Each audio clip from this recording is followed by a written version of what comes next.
تمہاری کہانی اس لیے یہاں رک گئی ہے کیونکہ اللہ چاہتا ہے کہ تم اس کا اگلا حصہ خود لکھو۔ جسے تم تاخیر سمجھ رہے ہو وہ دراصل دعا کا موقع ہے، تو پھر اٹھاؤ ہاتھ اور اپنا نصیب بدل دو۔ جو کہانی تہجد تک پہنچ جاتی ہے پھر وہ کبھی ادھوری نہیں رہتی۔ چاہت سے نصیب تک کا جو فاصلہ ہے وہ بس ایک دعا ہے۔ تہجد میں بہنے والا ہر آنسو اللہ سے کن کہنے کی سفارش کرتا ہے۔ جو شدت سے مانگا جائے وہ ضرور ملتا ہے۔ اللہ آپ کی طرف ضائع نہیں جانے دیتا، وہ دلوں کے حال سے بخوبی واقف ہے، اور اگر نصیب میں بہتر ہوا تو جو تم چاہتے ہو تمہیں وہی ملے گا۔ وہ نصیب لکھنے والی ذات جو دلوں میں خواہش ڈالتی ہے وہ ان خواہشوں کو نصیب میں بدلنے پر بھی قادر ہے، اور وہ ایسا وقت بہت جلد آئے گا جب آپ اپنی آنکھوں سے اپنے لیے معجزے ہوتے دیکھو گے۔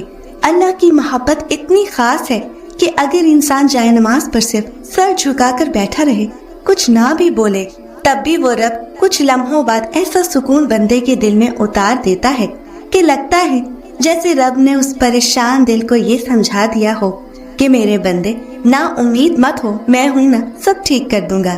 جب اللہ کی رضا کے بغیر اس کائنات کا ایک پتا بھی ہل نہیں سکتا تو پھر تمہارے دل کا بار بار اللہ سے رجوع کرنا، اس سے مانگنا بے وجہ نہیں ہے۔ جو ہاتھوں میں اتنی جان ڈال دیتا ہے کہ وہ دعا کے لیے اٹھ سکے، وہ پھر ان اٹھنے والے ہاتھوں کی لاج بھی رکھتا ہے۔ اللہ تمہیں خواب تب دکھاتا ہے جب وہ ان کی تدبیر پر راضی ہوتا ہے، ورنہ اگر اس نے تمہیں وہ نہ دینا ہوتا جو تم مانگ رہے ہو تو وہ کبھی تمہیں دعا کی توفیق بھی نہ دیتا۔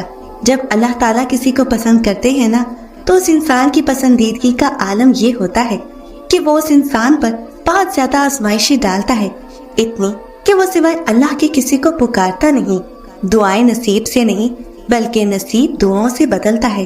تم اتنے یقین سے مانگو کہ تمہارے یقین کے بعد کہانی معجزوں کی لکھی جائے۔ قبولیت آتی ہے جب تم دنیا کے پیدا کیے ہوئے وسوسے رد کر دیتے ہو۔ اللہ کیسے نہیں دے گا تمہیں؟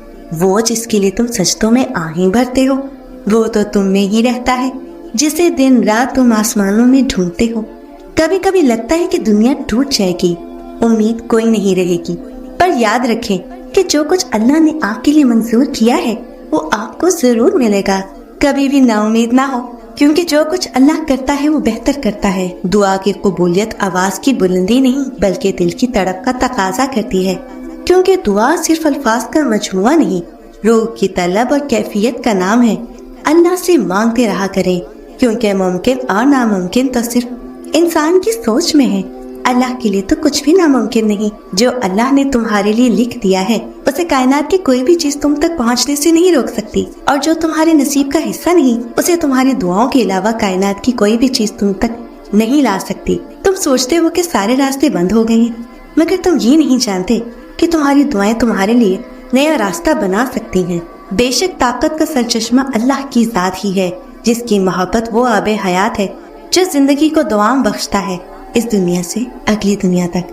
پتہ ہے کبھی ہماری دعا اللہ پاک جلدی قبول کر لیتا ہے، جیسے میرے پیارے اللہ پاک نے حضرت موسیٰ علیہ السلام کو ان کی ماں سے ملایا، اور کبھی کبھی دعا کو قبول ہونے میں وقت لگتا ہے، جیسے حضرت یوسف علیہ السلام نے اپنے والد سے ملنے کو اتنے عرصے تک سفر کیا، اور کئی سالوں بعد وہ اپنے والد سے جا ملے۔ ایک طویل عرصے کے بعد ان کی دعا قبول ہوئی تھی نا، تو وہ رب جو اس وقت بھی تھا آج بھی تو وہی ہے نا۔ وہ چاہے تو ابھی ہماری دعا قبول کر لے، اور وہ چاہے تو دیر سے قبول کرے، اور چاہے تو دعا قبول ہی نہ کرے، لیکن اس دعا کو آخرت کے لیے ذخیرہ کر لے۔ جیسے حضرت نوح علیہ السلام کی دعا ان کے بیٹے کے حق میں قبول نہ کی۔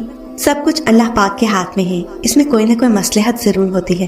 یہ نہ سوچا کریں کہ پتہ نہیں اللہ پاک دعا قبول کرے گا یا نہیں، بس آپ مانگتے رہا کریں۔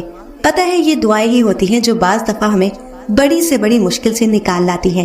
یہ دعائیں ہی ہوتی ہیں جو ذخیرہ ہوتی رہتی ہیں، اگر قبول نہ بھی ہوں تو ان کا بدلہ ہمیں آخرت میں بہترین ملے گا۔ اور چھوٹی سے چھوٹی چیز کی امید بھی اللہ پاک سے لگایا کریں، یقین جانیے آپ کبھی بھی مایوس نہیں ہوں گے۔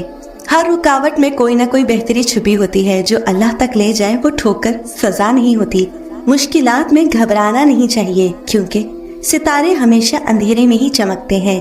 دونوں صورتیں یقین کی ہیں، کوئی اللہ کے لیے سب چھوڑ دیتا ہے اور کوئی اللہ پر ہی سب چھوڑ دیتا ہے۔ وہ آزماتا تو ہے مگر راستہ بھی وہی دکھاتا ہے، کیونکہ وہ رب غفور الرحیم ہے۔